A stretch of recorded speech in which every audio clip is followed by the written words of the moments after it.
Hey, I'm called Mwanda Farouk, a student from Uganda, here in Israel doing my diploma in animal science under the program of agro studies. I'm a member of UNAS, Uganda National Agriyouth Society, where we are opting to share the knowledge, the little knowledge we know to the fellow youth and the fellow farmers to change our country when we are back. Well, today my concern is all about bees. And my question is, who is your best friend beyond a bee?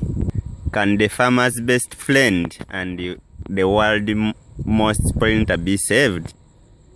Worldwide, there are around 25,000 different types of bee species. This huge number is divided into 4,000 genera of bees, which are then further subdivided into just 9 families of bees. The Apidia family, most well known, such as honeybees, carpenter bee, and the bumblebees. Bees pollinate a third of everything we eat and play a vital role in sustaining the planet ecosystem. 84% of the crop grown for human consumption, around 400 different types of plants, need bees to be pollinated. These include most fruits and vegetables, many nuts and plants such as rapeseed and sunflowers that are turned into oil, as well as cocoa, bean, coffee, and tea. Crops grown as fodder for dairy cows and other livestock are also pollinated by bees. Seeds, fruits, and berries eaten by the birds and small mammals are all from plants that are pollinated by bees, making them guardians of food chain and the biodiversity. The bees need flowers for food, while the flower needs the bee to reproduce. Unless other insects, nectar and pollen from flowering plants are bees' only food source. In Uganda, traditional methods of beekeeping are still predominant. Rural people have a good knowledge about bees, but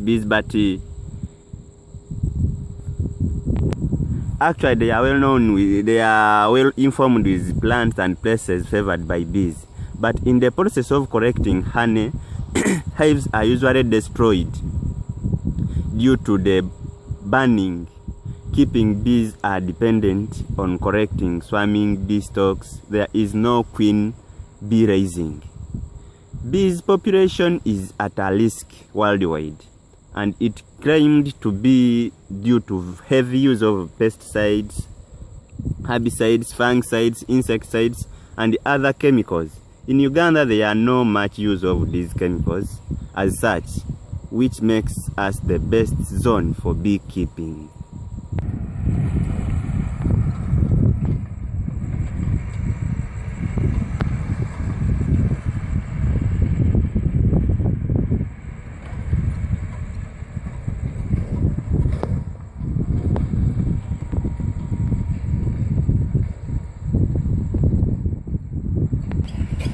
In Israel, they have 84,000 beehives, 450 beekeepers, 6,100 pasture and migration spots. Like this one, this is a migration spot. They produce 3,200 tons of honey annually, and every hive gives 40 kilograms. They earn 480 millions per year from bees. This is the statement due to Sheikh Stan, a teacher in agro studies program, and he teaches about bees. The Department of Beekeeping in the Ministry of Agriculture is responsible for training beekeepers, helping solve problems in the field, transmitting new research, information and participate in new field trial and development of new breeds of bees. They still have Tricks Bee Research Center in the Faculty of Agriculture of the Hebrew University of Jerusalem. They have Israeli Honey Board responsible for marketing and supervision of honey. They have Israeli Beekeepers Association responsible for modernization of beekeeping equipment and maintain contact with the beekeeping organizations around the world. Usually bees are transferred to big plantations of crops in Israel to ensure proper fruiting during flowering. Just as you can see here, we have a garden of avocado. That side is a very, very large garden of avocado. Then this side down we have a cotton farm and it's flowering.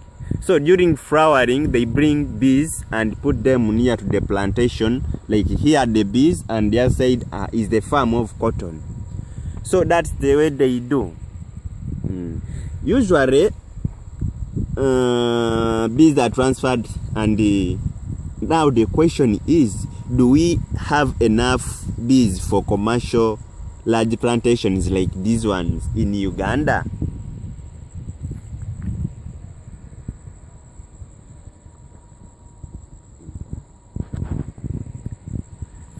Before that, we need to stop killing the little bees we have by stopping bush burning, cutting down trees which host the bees, burning hives for honey. In the village, people have a habit of going with fire and they burn all the hives and they destroy everything. Now, I recommend my message to the Ministry of Agriculture to come up on the bee issue, because without the bees, we cannot really go commercial agriculture, because every plant that put on a flower really needs a bee.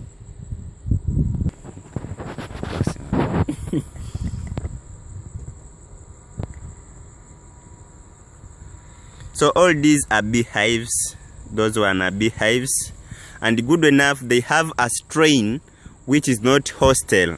In Uganda we have African bees which are so hostile, you cannot approach a beehive near like this the way we are now. There you are dead, but here there are very many hives and it's in a spot, just in an open, because this is the road where people can pass, but aside the road they are the bees.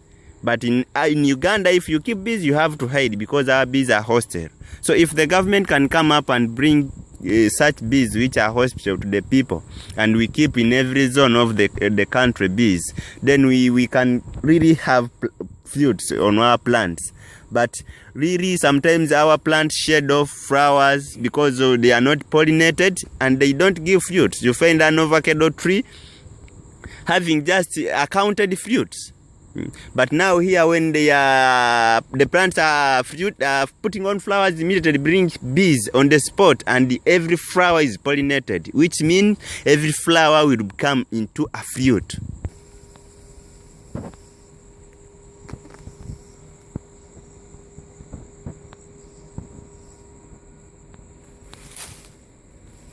So these are the fruits. They brought the bees near to the plant, and you find every avocado is putting on very many fruits. These are the fruits, as you can see everywhere, fruits. After the bees being near and all the flowers were pollinated.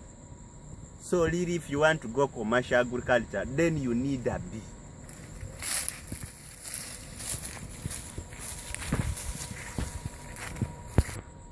Wow, I just like the fruits. So this is cotton. They brought the bees near the plantation, and you find that most of the flowers are pollinated, and we have the ponds which will become cotton. And imagine a world without cotton. There will be no kiloses. What will you put on? You really need a bee. The planet itself cannot survive without a bee. That's the fact. You will not get what to eat, you will not get what to put on, you will not get anything. I just like agriculture, and I like sharing the little I know to the farmer and to the people who are interested in agriculture. but really it's a big concern. A bee must be saved, and we really need a bee.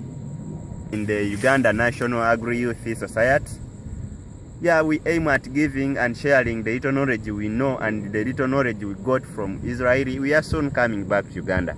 Follow us on our YouTube channel. You just need to write in your YouTube Uganda National Agriyouth Society.